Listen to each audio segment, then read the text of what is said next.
Hey everybody! So it's been quite a little while since I made a video, and I'm here to give an update and to kind of let you in the know, as well as, I guess, spare off my next series. I feel kind of like a deadbeat for the fact that I didn't do a 1 year out from my gastric bypass surgery video. I don't really have a super good excuse for that. It's mostly it got overwhelmed by other medical situations. So I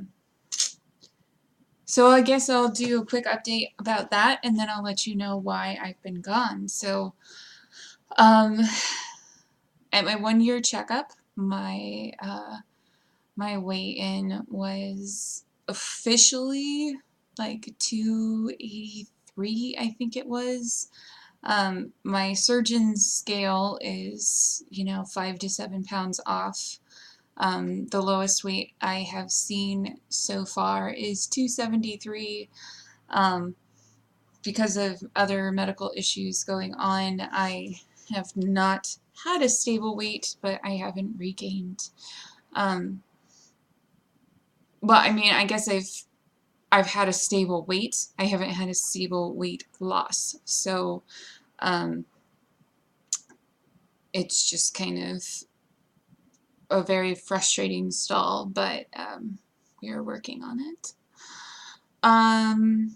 From the perspective of my surgeon, she was very happy with the progress I made over the first year, and for the fact that I was still trending down with each one of my visits with her, even if the trend was not showing necessarily as large of drops as other gastric bypass patients typically would see. We're all kind of on the same page as that's okay, because the slower losses tend to stick better, and considering the fact that I am pretty much at a regular diet at this point and not experiencing any difficulties with digestion or gaining, we're pretty certain that things are good in that respect. So I'm happy with that. I'm wavering at the low end of a size 18 in most clothing lines, and that's insane. I'm between a 1X and 2X, and it makes for shopping be very interesting. And my boy person and I we wear like the same size clothes now, and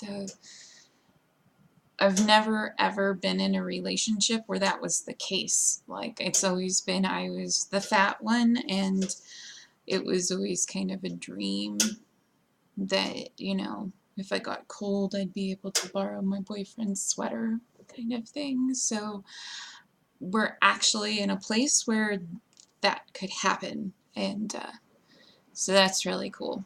So anyway, from a gastric bypass perspective, one of these days I will put together a before and after. It is pretty profound.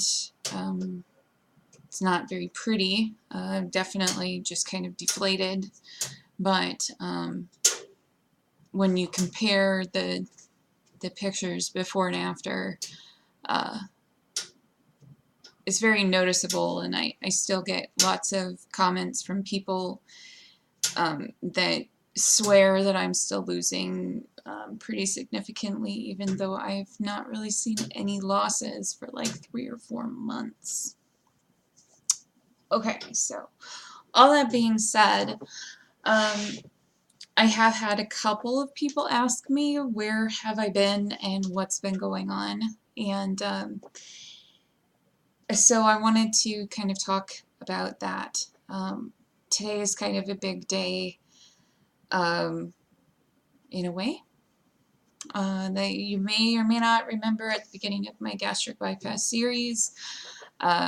I kind of did a day 0 video where I was talking about the next phase, and that's kind of what this video is. For my next phase, which is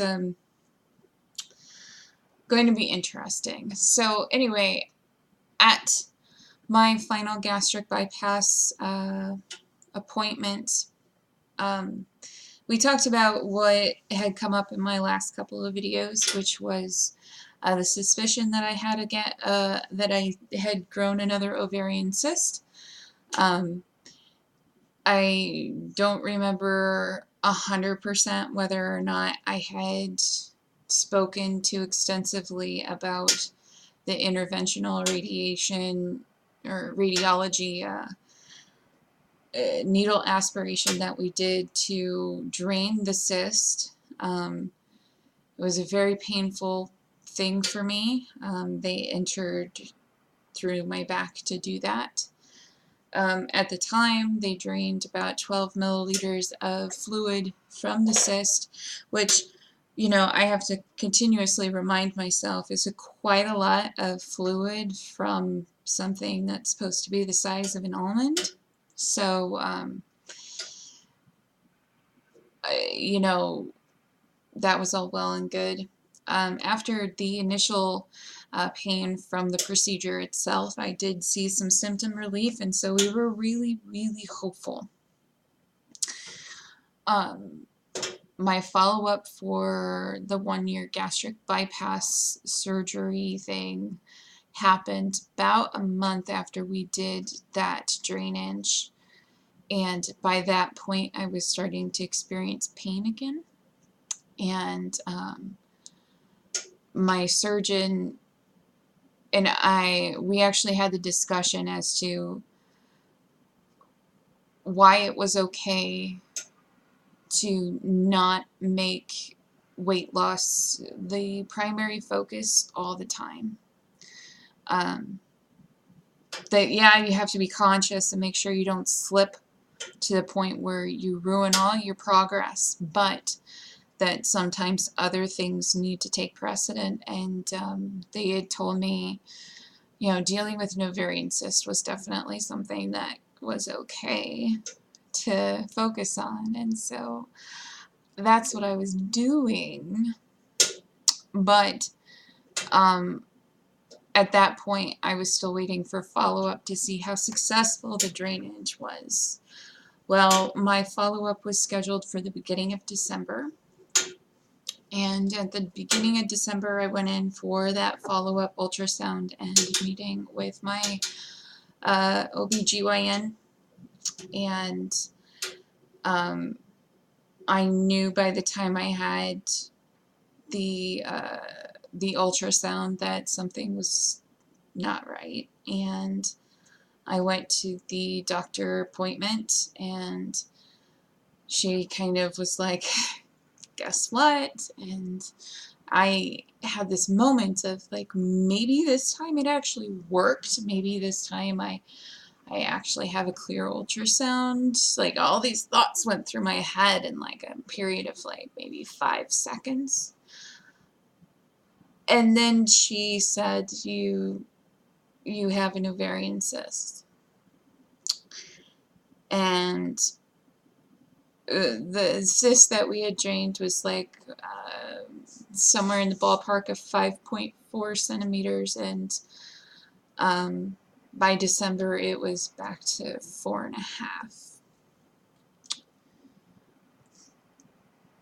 Typically when you drain them, like, they'll stay deflated for a few months, and that follow-up ultrasound is simply a confirmation that the drainage was successful and that at least the cyst is smaller, and the fact that it was basically, you know, the same size. It's just, it's so frustrating. It is so frustrating to go to that appointment. And anyway, we sat there and I looked at her and I said, well, what do we do? And she said, at this point there's 2 options. We do surgery, or we wait. Now, I'm used to being in pain. I'm used to a certain level of pain, like in my back and my shoulders and my arms and stuff from fibromyalgia and arthritis and stuff. And so I thought about, could this kind of gut pain become just an incorporated regular part of my life? But the problem is that a lot like tooth pain, like you can't hide it. You can't have it happening and then like have nobody know about it. Like I haven't learned how to hide it. And and it's been 5 years that I've been dealing with this on and off, on and off. And one of the problems with that is that some of those instances where we've had the pain get really bad and stuff have been life-threatening instances. So it's not just like, well, I got another cyst, I had to take more pain meds. It's, ERs and CT scans and ultrasounds and follow-ups and adding more hormones and more medications, and hopefully this one will keep them from happening, and then they happen again, and it's just like, are you kidding me? Are you serious right now? And and then you have doctors that are saying like, at first I was just fat. Like when I was at my fattest, I did not have those kinds of problems. Like I can accept that I could have had ovarian cysts and just not known, but I definitely didn't have them with symptoms. I didn't have this issue. But when I started losing weight, I was able to feel the pain. I was able to have symptoms. I didn't have a diagnosis of PCOS until I had lost the first 50 pounds. And usually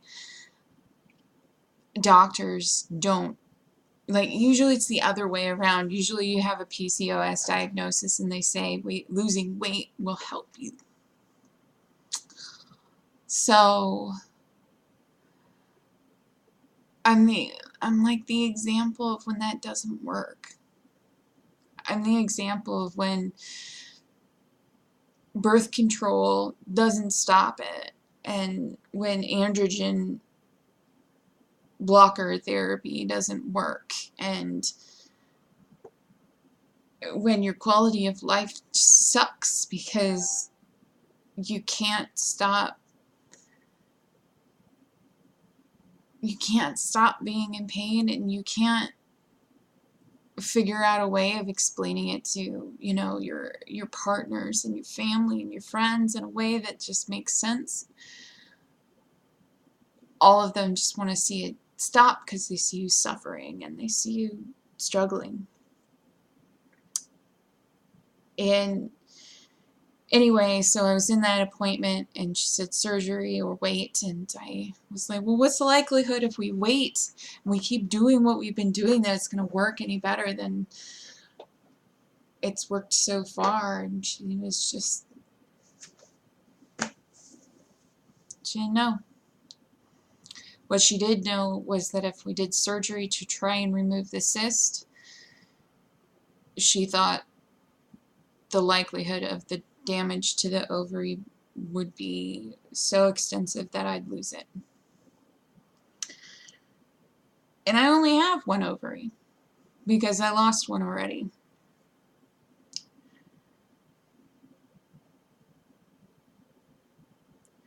So ultimately, there I was sitting in the office at the age of 35, thinking about what do I need to do to make it so this stops.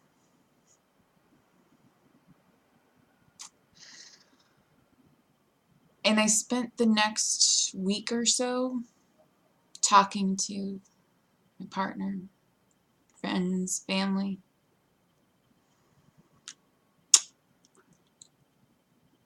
And I ultimately made the decision to have my remaining ovary removed.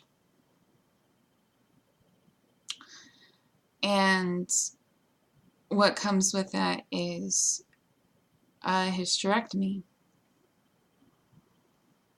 So, haven't really talked about it a whole lot on this channel so far, but I am 35. I have no kids, and while I've not ever really had like this hardcore compulsion to have children, the idea that that choice is disappearing, like it's not part of my life. It won't be part of my life. Not natural kids. You know, it was different in 2013 when I signed the paperwork to say, like, I understood that that was happening, because in 2013 I was literally dying, and they literally thought everything was infected and dying inside me, and I wanted to save my life. This time it's just a matter of I'm tired of feeling like shit, and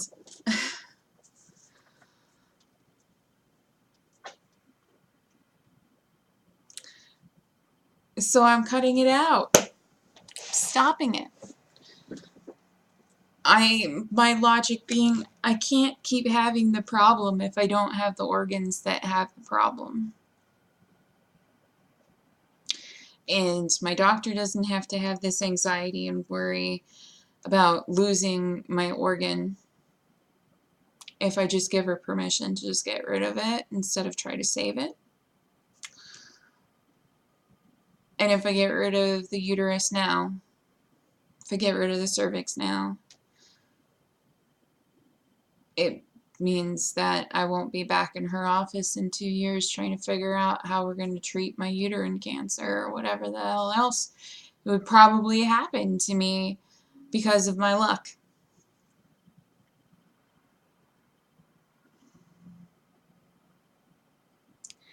So I haven't been making videos and I haven't been talking because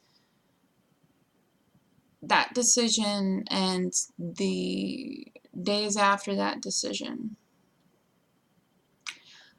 I mean, not only have I been in constant pain, like, we're talking constant pain that is on a level that has been oddly reassuring. Like, it tells me, like, every single day, like, you are making the right choice because you feel like shit every single day. And even if I waited 3 months to see how the progress went, like, I mean, that's signing on for 3 months of, you know, medications that make me feel stupid, and things that affect my ability to handle my emotions, and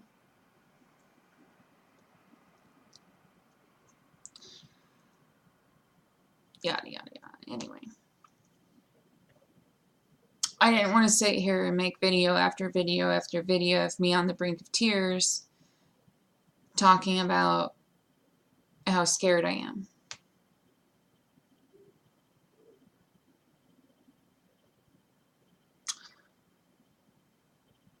I am scared that doing this is like me sacrificing my womanhood, my worthiness to society, even though I believe that we have evolved sociologically, psychologically, and all of those things beyond the point of necessitating a woman to have children. And just like there's this biological part of you that just feels like you will not be a good contributor to the human race anymore. You know, and I've talked about it with a few different women because it's like, it's the sense of like, you know, very few of us are doing it because we're facing life-threatening illnesses like cancer. Like, most of us are doing it because of pain and inconvenience, potential problems.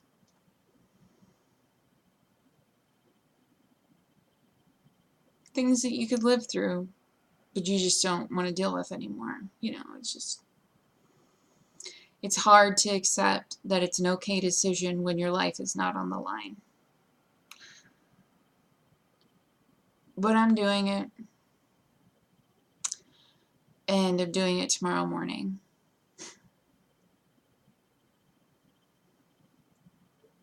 January 15th, 2018, 7:30 in the morning check-in.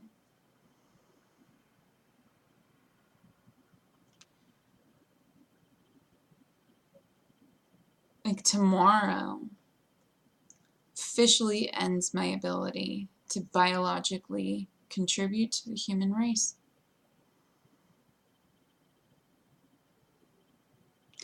I used to think of things like, you know,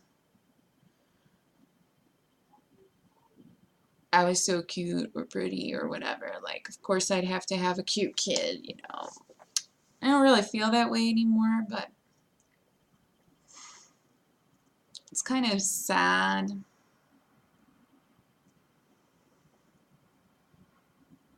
It's a grief process you have to go through.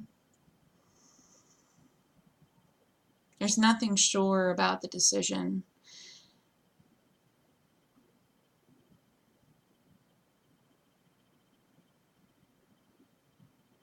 And, you know, like,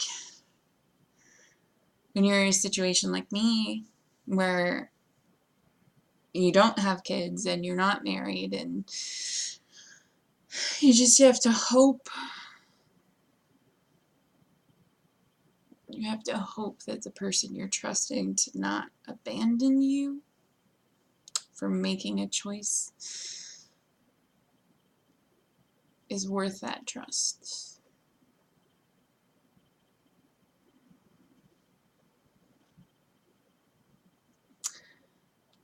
Anyway, I could probably ramble forever, but I kind of wanted to just say, you know, like, this is the day before. You know, I mean, this literally happening like 12 hours from now. 12 hours from now, I'll be unconscious and in stirrups on a operating table.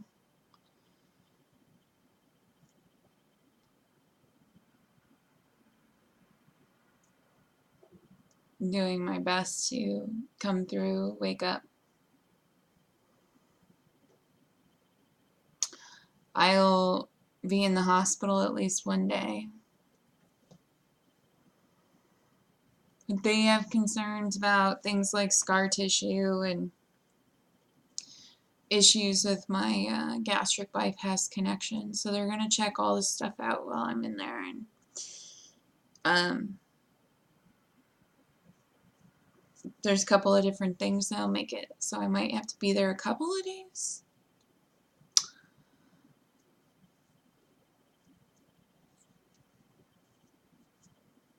I'm scared.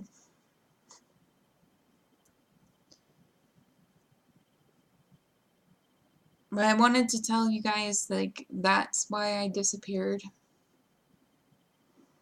Because, like my surgeon said, and like I'm saying, and like I'll say to all of you guys, like, it's okay for you to refocus when you need to. Part of being able to manage a healthy weight and a healthy lifestyle is understanding when you need to focus on more important things.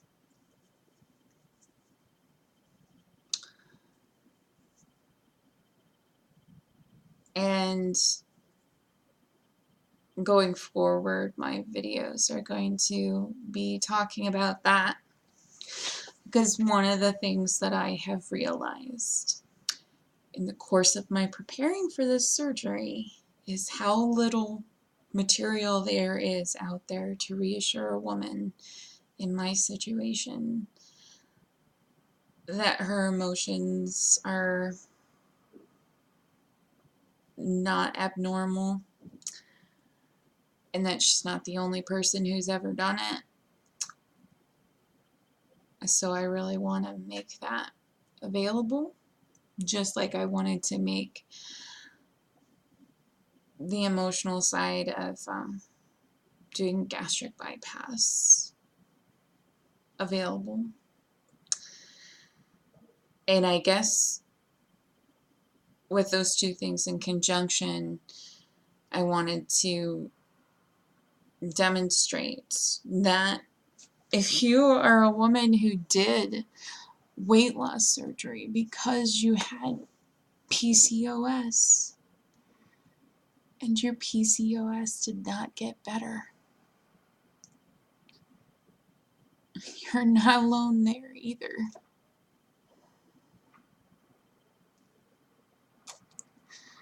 It may not be the common experience, but there are definitely those of us out there where weight loss made it worse.